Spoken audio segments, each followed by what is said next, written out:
All right, music fans, welcome back. Harmless Dave here, talking about real music in real time for real people just like you and just like me.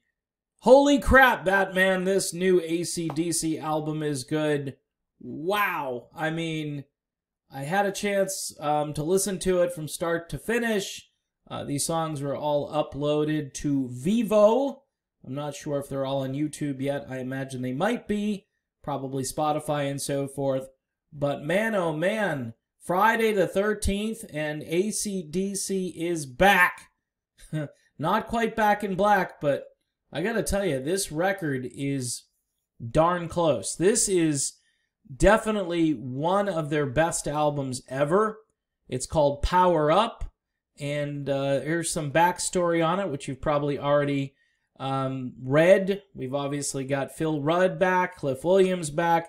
Cliff Williams on this album, too, just falls in with that bass line so well, so consistently. And Stevie Young, not that you're not going to miss Malcolm Young, but Stevie Young does a very good job being the Malcolm Young character in this current lineup.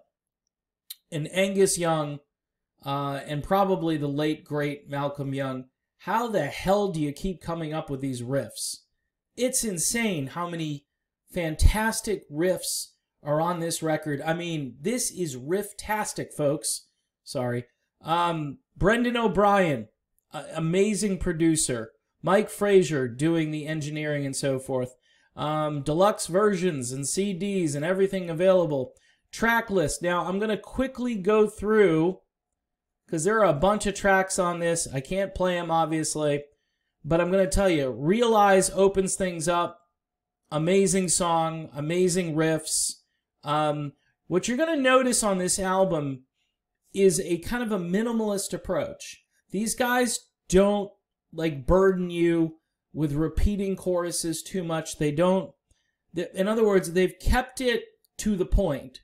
These songs, kind of like the old AM radio days, these songs clock in a little bit over 3 minutes, most of them, and there's nothing wasted. You know what I mean? You're not like bored listening to it.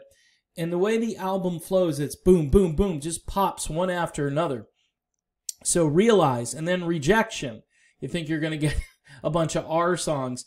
Both of these hooks are massive. This song a tad longer at 4:08.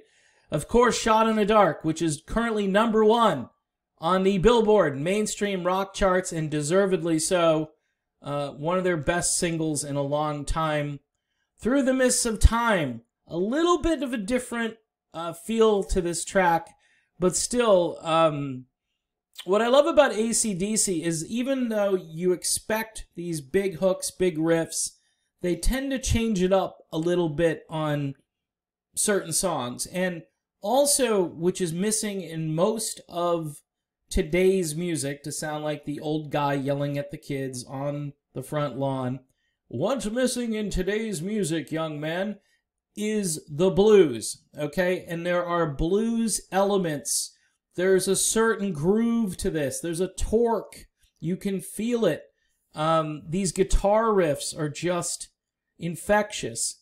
All right, one of the weirdest songs on this record, not weird in a bad way, is this track called Kick You When You're Down.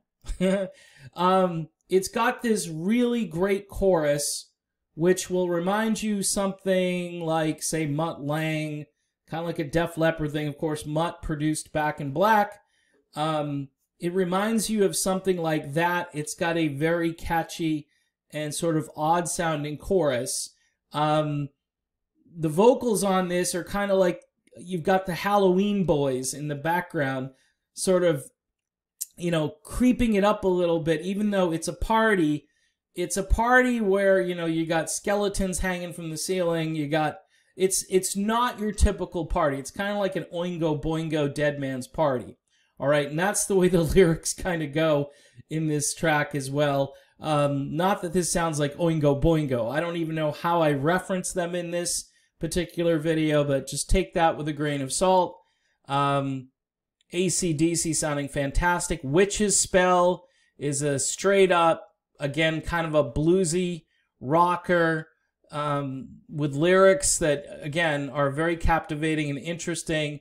Same with Demon Fire, which is technically kind of like the second single, I think, from the album, but I'm not 100% sure because I think I saw that Realize was the second song that was being released as a single. This one, again, straight up, good tempo, hard rocking song, great riffs, Wild Reputation, one of my favorite tracks off this album. Again, clocks in at 2:55, no wasted time on this, just hitting you with big riffs, big chorus. All the guitar solos on this are exquisite.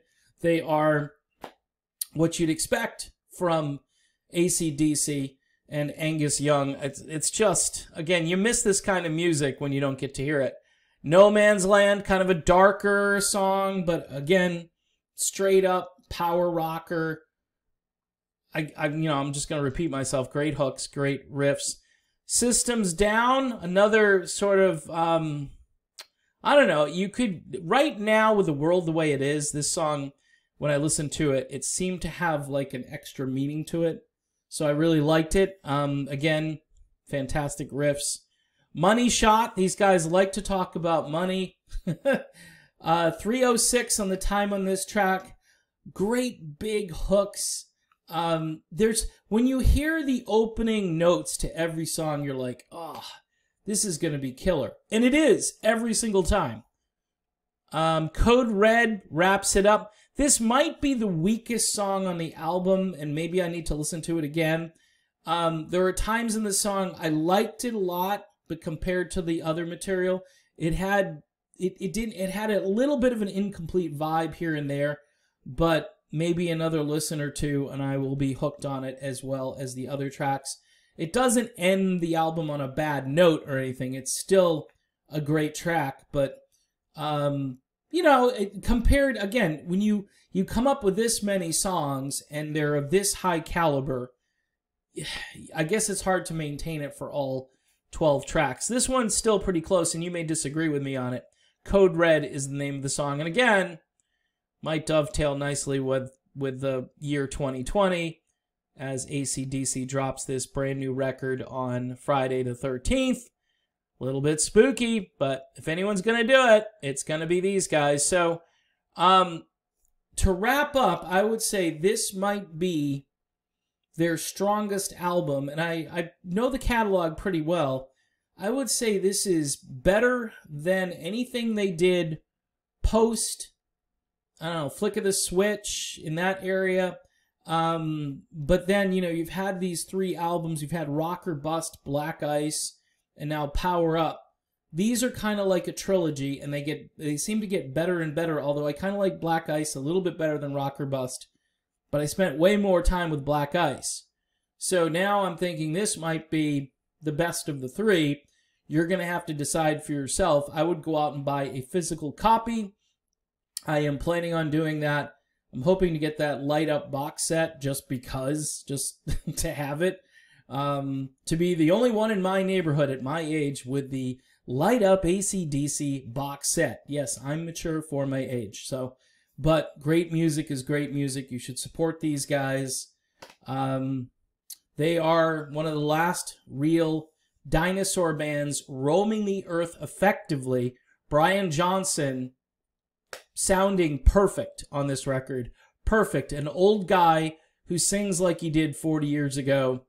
There's really, did he probably scream and yell a little bit more in those days? Yes.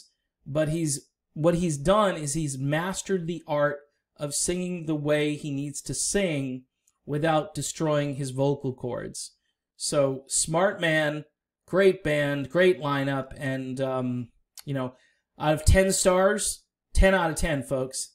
That's what I'm saying. 10, 5 stars, whatever. 10 out of 10, 5 stars. This is a record that will go down as one of the better albums of 2020. All right, 2020.